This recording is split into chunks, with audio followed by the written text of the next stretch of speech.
The cargo ship Thunder Bay drifted through the darkness of space, its metal hull gleaming under distant starlight. Inside the bridge, Captain Mike Anderson stared at the blinking red light on his console with growing concern. What had started as a routine supply run to the Mars colonies was about to become the most important moment in human history. "Captain, that signal's getting stronger," said Bill, the ship's radar operator. His weathered face reflected the soft glow of the instruments. "Never seen anything like it. Definitely not one of ours." Mike walked over to the radar screen, his boots making soft thuds against the metal floor. The signal wasn't following any known pattern used by Earth or Mars vessels. In fact, it seemed to break several laws of physics they thought they understood. "How far?" Mike asked, keeping his voice steady despite his racing heart. "About 50,000 kilometers, sir. And it's not moving like it should." The crew of 5 gathered around the main viewport, their eyes scanning the endless black. Then they saw it, a faint purple glow that shouldn't have been there. As they watched, the glow grew larger, revealing a shape that made them question everything they knew about space travel. The alien ship looked like flowing liquid metal, its surface rippling like water in a pond. But what caught their attention wasn't its strange appearance. It was the obvious damage. Large chunks of the hull were missing, and the purple glow they'd seen was clearly some sort of emergency signal. "They're in trouble," Mike said simply. In that moment, he didn't think about first contact protocols or the fact that he was looking at proof of alien life. He thought about sailors lost at sea, about the ancient code that had guided ships for centuries. "You help those in need. Bill, bring us alongside. Tom, get the rescue gear ready." Mike's orders were met with determined nods. This was what they were trained for, even if they'd never imagined rescuing aliens. The next 3 hours tested everything the crew knew about space rescue operations. The alien ship's hull was made of materials they'd never seen, and their cutting tools barely made a dent. But humans had always been good at finding another way. Tom, the ship's engineer, figured out that the alien metal responded to sound waves. They'd rigged the ship's external speakers to emit a specific frequency, and watched in amazement as the alien hull simply flowed apart, creating an opening. Inside, they found them, the first aliens humanity would ever meet. They looked like tall, slender figures made of crystalline materials, now cracked and damaged like their ship. There were 4 of them, all seemingly unconscious. The rescue wasn't easy. The aliens were surprisingly light, but their crystalline bodies were fragile. The crew had to improvise protective padding using their own spare clothes and emergency blankets. They worked carefully, methodically, using hand signals and basic tools to move the aliens to their cargo hold, which Tom had quickly converted into a makeshift medical bay. It took 6 more hours before the first alien regained consciousness. Its crystalline form glowed with soft internal light, and strange symbols appeared on its surface. The crew watched in fascination as the alien tried to communicate, projecting complex mathematical equations into the air. Mike did something that would later be written about in history books. He smiled and offered the alien a cup of water. The simple gesture of hospitality seemed to surprise the alien, its surface rippling with new patterns. Through basic gestures and drawings, they learned that the alien's quantum drive had malfunctioned, causing catastrophic damage. They had been sending distress signals for days, but their advanced technology had been looking for equally advanced rescuers. They hadn't expected to be saved by a simple cargo ship using basic tools and human ingenuity. As the Thunder Bay changed course to Earth, carrying its precious cargo, none of the crew realized they had just changed humanity's destiny. They hadn't discovered aliens through grand technological achievements or military might, but through one of humanity's oldest and simplest traits, the willingness to help those in need. In the years to come, this would become known as the moment that set the tone for humanity's place in the galaxy, not as the most advanced species, but as the ones who would always stop to help a stranger in trouble, no matter who or what they were. The Great Hall of the Galactic Council gleamed with polished metal and floating lights. 12 beings from the most advanced civilizations sat around a circular table, their forms varying from energy patterns to crystalline structures. They were discussing their biggest puzzle yet: humans. "Impossible," said the head council member, its energy form flickering with confusion. "Their technology is barely past fossil fuels, yet they rescued one of our most advanced ships." The rescued crystal beings, known as the Light Ones, displayed their memory of the rescue. The council watched as the simple human cargo ship, using basic tools and sound waves, managed to save their damaged quantum vessel. "Perhaps it was luck," suggested another council member, "this one made of shifting metal." "No," replied the lead Light One. "They showed intelligence we didn't expect. When advanced tools failed, they tried simple ones. When those failed, they used sound. They adapted quickly." The council had sent observers to Earth after the rescue. Now, those observers were sharing their reports, and each one left the council more confused than the last. "They still fight wars," noted one observer, "yet they run toward danger to save strangers." "They barely understand quantum physics," said another, "but they make art that moves emotions across species barriers." The head council member called up a hologram of Earth. The planet spun slowly, showing cities lit up at night, massive forests, sprawling deserts, and deep oceans. "Their planet should be uninhabitable," the head stated. "Too much oxygen, extreme temperature variations, dangerous predators, yet they thrive everywhere." The observers showed more scenes from Earth: humans living in frozen wastelands and scorching deserts, humans diving deep into oceans and climbing impossible mountains, humans dancing in the rain and playing in the snow. "They use weather that would kill most species as entertainment," a council member noted with disbelief. But what really confused the council was human creativity. They watched scenes of humans making music with everything from complex instruments to simple sticks and boxes. They saw humans turning walls into art, telling stories that made no logical sense but somehow touched emotions, and playing games that had no purpose except fun. "They're inefficient," said one council member. "They spend time on activities that don't advance their species." "Do they?" asked the lead Light One. "Look closer." The council watched more scenes: humans solving complex problems with simple solutions, using music to heal minds, creating art that united different groups, playing sports that trained their bodies for survival. Everything humans did for fun seemed to make them stronger, more creative, more adaptable. "Their weakness is their strength," the lead Light One explained. "Because they evolved on such a harsh world, they learned to adapt. Because they're physically weaker than their predators, they learned to think differently. Because they can't naturally survive extreme weather, they learn to build and create." The council continued their debate long into the night. By their normal standards, humans should be classified as a primitive species, barely worth notice. Their technology was basic. Their physics knowledge was limited. They hadn't even unified their planet under one government. But they couldn't ignore what they'd seen. Humans were solving problems in ways the advanced species had forgotten. They were thinking in patterns that no quantum computer could match. They were adapting faster than any species the council had ever seen. Finally, the head council member made a decision that would change the galaxy forever. "Humanity will be classified as a Level 1 civilization," it announced. This was far above Earth's technical level, but the classification wasn't just about technology anymore. "But more importantly," the head continued, "we will learn from them. They may not have quantum drives or unified field theory, but they have something we lost long ago: the ability to see the universe with new eyes." As the council session ended, the lead Light One added one final observation: "We advanced species stopped looking for new ways once we found perfect solutions.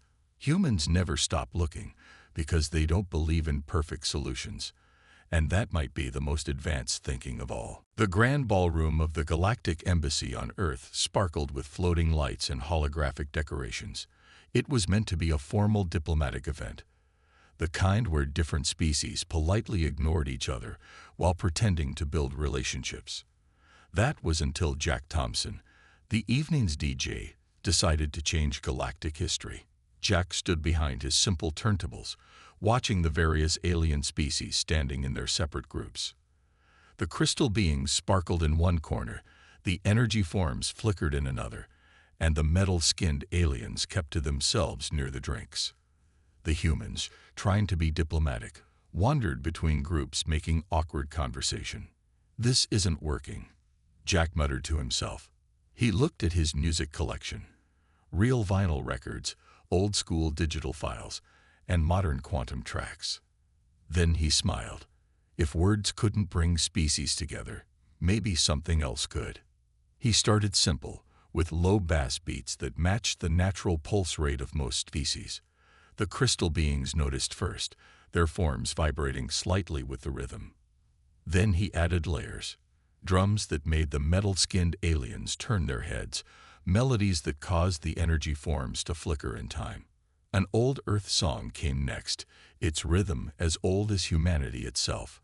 Jack watched as feet began to tap, bodies began to sway, and even the most dignified alien diplomats started moving to the beat. "What is this sensation?" asked a crystal being, its surface pulsing with the music. "It's called rhythm," Jack explained, grinning. "It's how humans make sound into feeling." The energy forms began creating light patterns that matched the music. The metal-skinned aliens discovered their bodies could make percussion sounds. Soon, the grand ballroom had turned into the galaxy's first interspecies dance party. Jack mixed Earth's musical history into one continuous stream. Tribal drums blended into classical symphony, jazz merged with rock, hip-hop flowed into electronic beats. Each style showed a different side of humanity, and each one pulled the aliens further out of their formal shells. "Their sound waves are mathematically chaotic," said a science officer, its metal skin ringing like bells, "but they create order in the chaos." The crystal beings found they could split light through their forms to create visual effects that matched the music. The energy forms learned to pulse with the beat, creating stunning light shows. The metal-skinned aliens discovered whole new ways to move their supposedly rigid bodies. By midnight, something unprecedented had happened.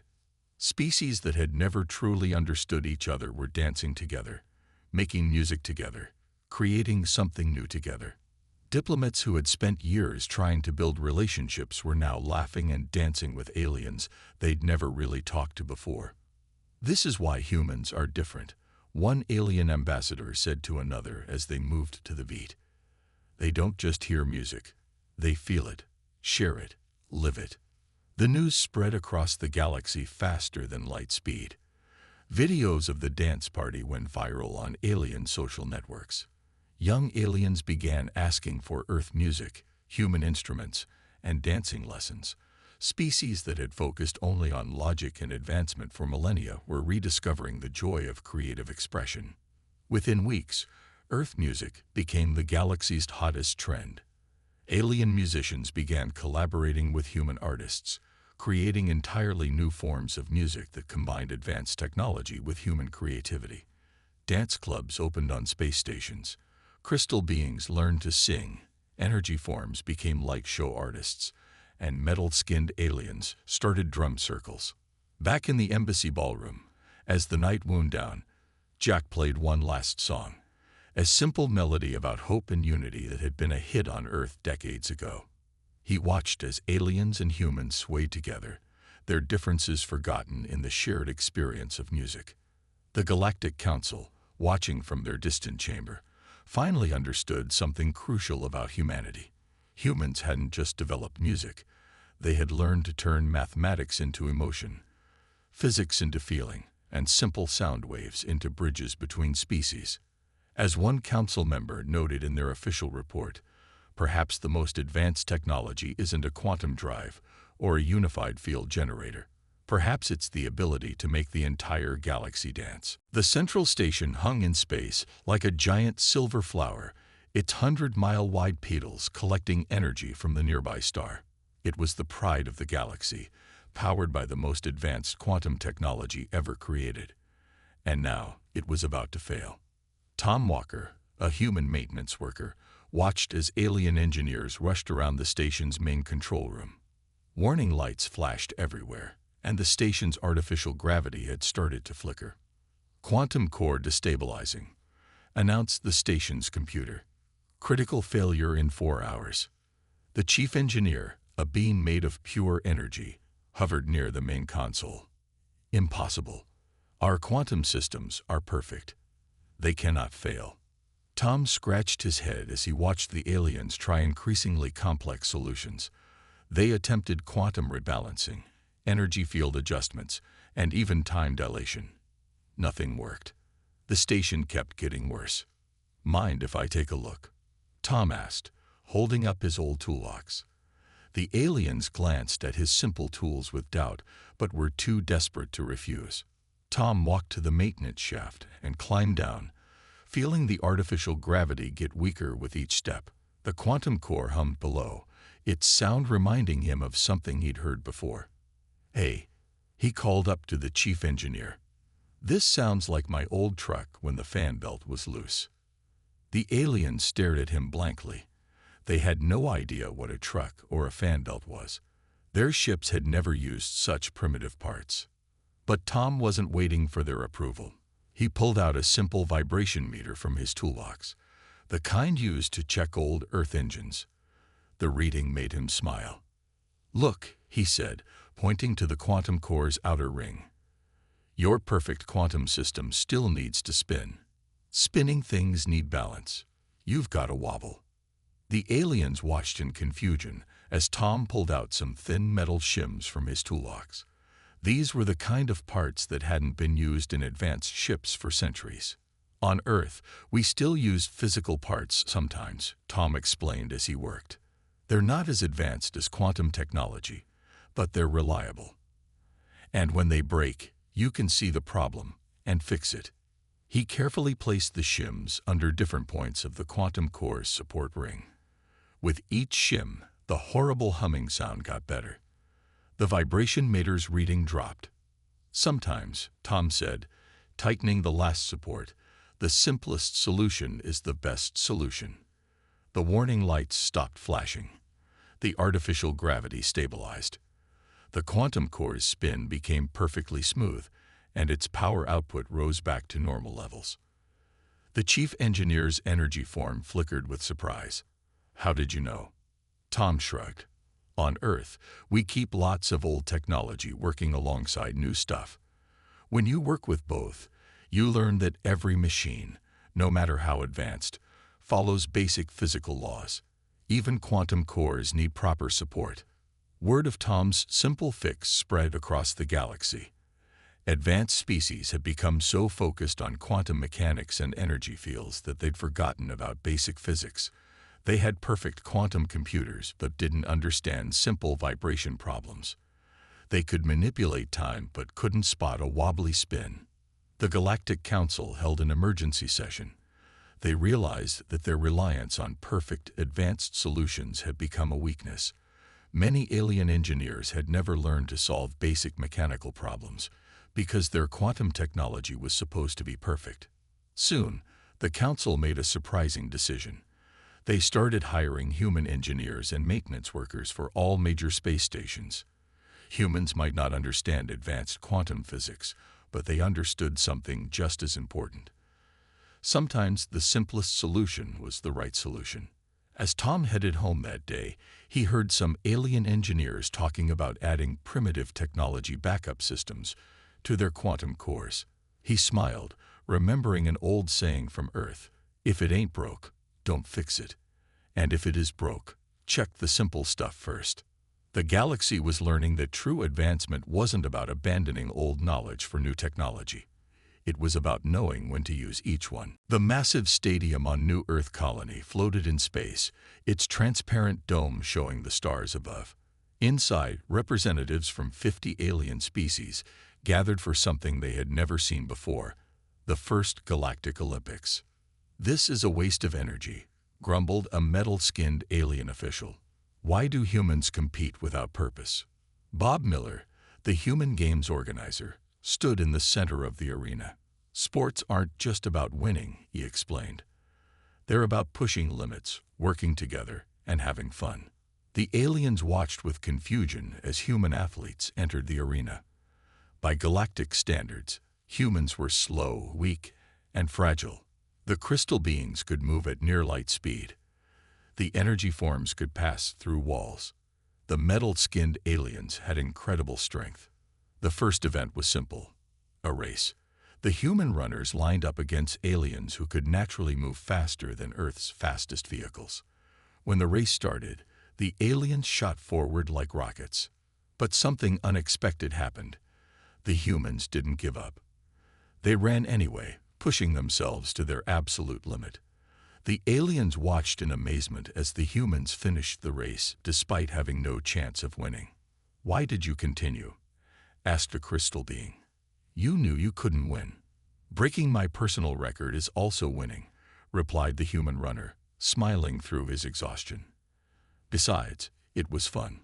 The concept of fun in physical activity was new to most alien species. They exercised for health or trained for specific tasks, but never just for enjoyment. Next came team sports. The humans introduced basketball, soccer, and volleyball. At first, the aliens used their superior abilities to dominate every game. But then they noticed something. The humans were laughing, even when losing badly. "You find failure amusing?" asked an energy form. "We find playing amusing," explained a human player. "Winning is great, but the joy is in the game itself." Slowly, the aliens began to understand. They watched humans play with full effort despite certain defeat. They saw human teams work together, supporting each other, celebrating small victories even in overall defeat. They observed how humans turned physical exercise into a social activity, building friendships through competition. The turning point came during a volleyball game. A team of humans faced a mixed alien team that was still learning the game.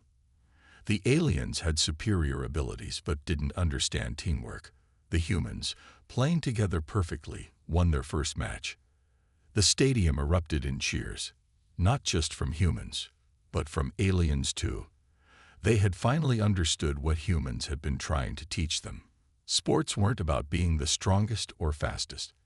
They were about skill, teamwork, and the simple joy of playing. Soon, alien children began asking for soccer balls and basketballs. Crystal beings organized their own volleyball leagues. Energy forms created new sports combining their abilities with human game rules. Even the metal-skinned aliens, who had first called sports a waste, started their own basketball teams. The Galactic Council watched in amazement as their perfectly ordered society changed.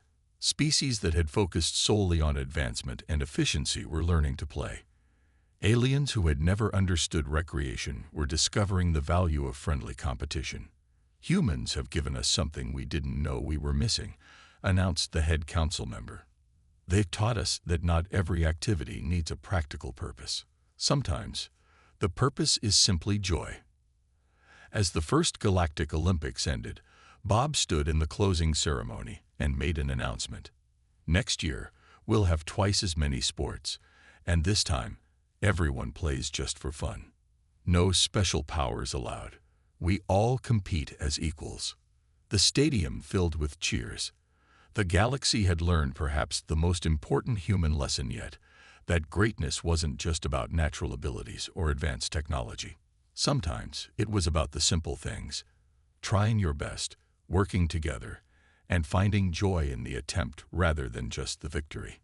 As one alien observer noted in their report, "Humans may not be the strongest species, but they are the first to show us that being strong isn't always the point." The emergency meeting of the Galactic Council was chaos. Reports showed a massive fleet of unknown ships approaching from the outer rim of the galaxy. These ships used technology more advanced than anything known to the Council, and they weren't responding to any communication attempts. "Their weapons can tear through quantum shields like paper," reported a crystal being, its form shaking with fear. "Our best defenses are useless." The council chamber's holographic display showed the enemy fleet, 10,000 ships shaped like dark stars, each one capable of destroying a planet. They had already destroyed 3 uninhabited solar systems, seemingly for practice. In the middle of this panic stood Rob Wilson, Earth's military advisor to the council. While the aliens discussed complex defense systems and advanced weapon technologies, Rob watched old videos of the enemy ships attacking. "Has anyone tried playing dead?" he asked suddenly. The council chamber went quiet. The head council member's energy form flickered in confusion. "What do you mean?" "On Earth, some animals play dead when faced with stronger predators," Rob explained. "These ships, they're hunting us. But what if we're not fun to hunt anymore?" The aliens stared at him. The concept of tricking an enemy instead of fighting them directly was foreign to most advanced species. They believed in showing strength, not weakness. "Look at their attack pattern," Rob continued, pointing at the hologram. "They destroy everything that fights back or runs away. But what if we do neither?" A plan began to form. It wasn't based on advanced technology or powerful weapons. Instead, it used one of humanity's oldest survival tricks: psychological warfare. The council sent out urgent messages to all worlds in the enemy's path. When the Dark Fleet approached the next solar system, they found something unexpected. Every planet, ship, and station had powered down. Cities went dark. Defense systems shut off. Everything looked abandoned or dead. The enemy ships paused their advance for the first time. "They're confused," Rob said, watching through long-range sensors. "Predators expect prey to either fight or run. When prey does neither, it breaks their hunting pattern." But the real trick was yet to come. While the enemy fleet investigated the seemingly dead worlds, small teams of ships crept away from every planet. These ships weren't warships. They were cargo vessels, passenger liners, and maintenance craft. Ships the enemy wouldn't see as threats.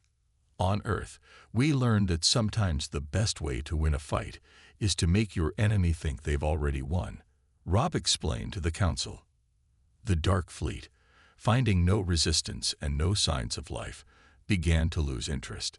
Their perfect formation broke up as individual ships spread out to search for any remaining targets. That's when the humans revealed the second part of their plan. The scattered civilian ships suddenly released clouds of simple metal debris, millions of tiny pieces of scrap metal and space junk. The kind of primitive garbage that advanced sensors would ignore. But as the enemy ships tried to leave the system, all that floating debris got sucked into their advanced engines. Their perfect technology, designed to handle exotic particles and quantum fields, couldn't handle simple physical objects blocking their intakes. "Sometimes the simplest weapons are the best weapons," Rob said, watching enemy ships start to drift powerless in space. They were ready for quantum torpedoes and energy beams. They weren't ready for space junk. Within hours, the mighty Dark Fleet was in chaos. Their formation was broken, their engines were clogged, and their perfect hunting pattern was disrupted. When the Council's forces finally did attack, they found an enemy that had lost its advantage. The head council member turned to Rob after the battle. "Your species used primitive tricks to defeat advanced technology. How did you know it would work?" Rob smiled. "Humans spent thousands of years being weaker than our predators. We learned that sometimes the best defense isn't about being stronger. It's about being smarter and willing to try unusual solutions." The galaxy learned an important lesson that day. True strength isn't just about having the best technology or the most powerful weapons. Sometimes, it's about knowing when not to use them at all. The Grand Hall of Universal Culture on Earth was packed with beings from across the galaxy. 5 years had passed since humans first entered the galactic community, and everything had changed.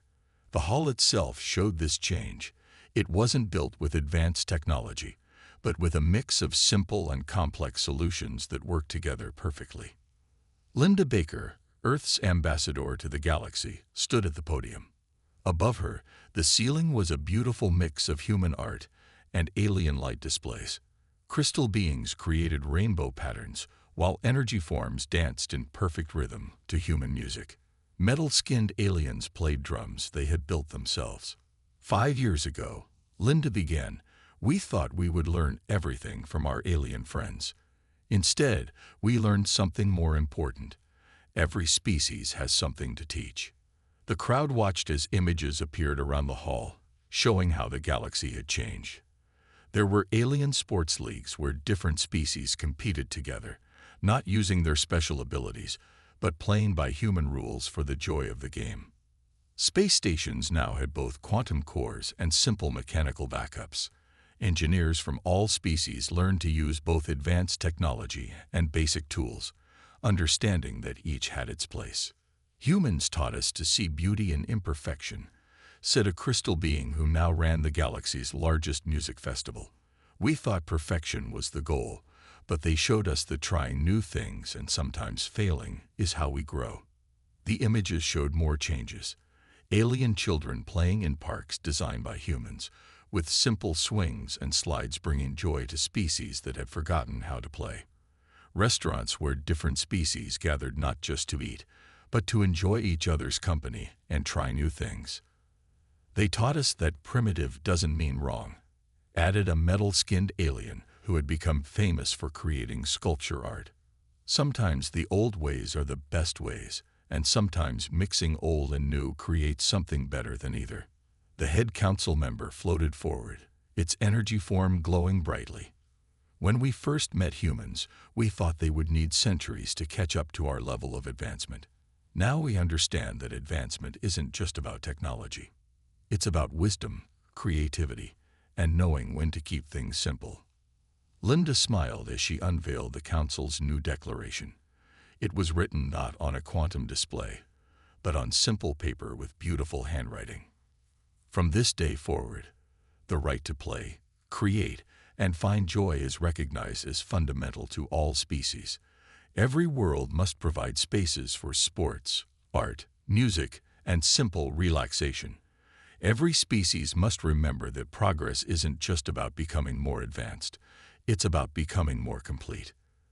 The crowd cheered as human children ran into the hall, carrying simple gifts for the alien visitors: paper airplanes, spinning tops, bubble blowers, and other toys that had delighted Earth's children for generations. The alien children, who had never seen such simple but fun things, were instantly captivated. This is humanity's greatest gift to the galaxy, Linda concluded. Not our technology, not our sciences, but our understanding that life isn't just about advancing. It's about enjoying the journey, helping others, and sometimes just having fun. As the celebration continued into the night, aliens and humans danced together under the stars. Simple Earth food was served alongside exotic alien dishes. Children of all species played together with toys both simple and advanced. An alien observer, watching from the back of the hall, made one final note in the official record. Humans didn't change the galaxy by becoming more like us. They changed it by remaining themselves and helping us remember parts of ourselves we had forgotten. They showed us that being advanced doesn't always mean being better, and that sometimes the greatest wisdom is knowing when to keep things simple. The galaxy would never be the same, and that, everyone agreed, was the best thing that could have happened.